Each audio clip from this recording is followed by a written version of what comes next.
L'onction divine. Être sous onction, pour un chrétien, c'est quoi? Qu'est-ce que ça implique? Mon père spirituel nous enseigne souvent que l'onction de Dieu, c'est le caractère de Dieu en nous. Mais aujourd'hui, beaucoup voient juste en cela de la puissance divine qui se déploie, sans se rendre compte qu'en fait, lorsque quelqu'un est sous onction, certes, il est sous la puissance de Dieu, mais il doit savoir que cette puissance ne réside que dans le caractère de Dieu. Notez bien, la puissance de la croix qu'aujourd'hui nous expérimentons et que nous pouvons dont nous pouvons bénéficier dans tous les combats que nous avons, ne s'est révélée et manifestée qu'au travers de l'amour de Christ pour son Père d'abord et pour nous les humains ensuite. Sans ce caractère d'amour, aucune puissance n'aurait eu lieu à la croix. C'est donc ainsi que vous verrez que toute fois que Jésus a manifesté de la puissance sur la terre, c'était toujours précédé d'un caractère, soit de compassion, soit la pitié, soit la fermeté, l'amour, la joie, etc.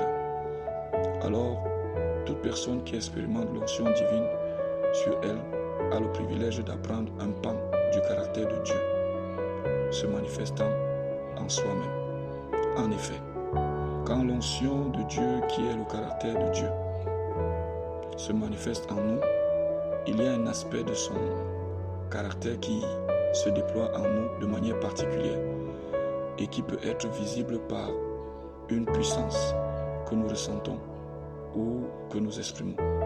Ce sont des moments où nous ressentons parfois une joie ineffable, une paix qui surpasse toute intelligence, une assurance angélique, une maîtrise de soi céleste. Et chacun de ces aspects déploie réellement en nous un aspect du caractère de Dieu. Et c'est là donc où nous devons courir à capter, à saisir et à nous laisser enseigner et même à nous laisser transpercer dans les cœurs par la qualité de ce qui doit nous animer tous les jours dans notre caractère, le vrai caractère des enfants de Dieu, le caractère chrétien qui n'est rien d'autre que le caractère de Christ lui-même. L'onction n'est donc pas ton caractère à toi, mais c'est le caractère que tu dois conserver définitivement et non de l'avoir juste pour 30 minutes ou quelques dizaines de minutes et puis après tu retournes à tes animosités habituelles. Quelle trahison ce serait!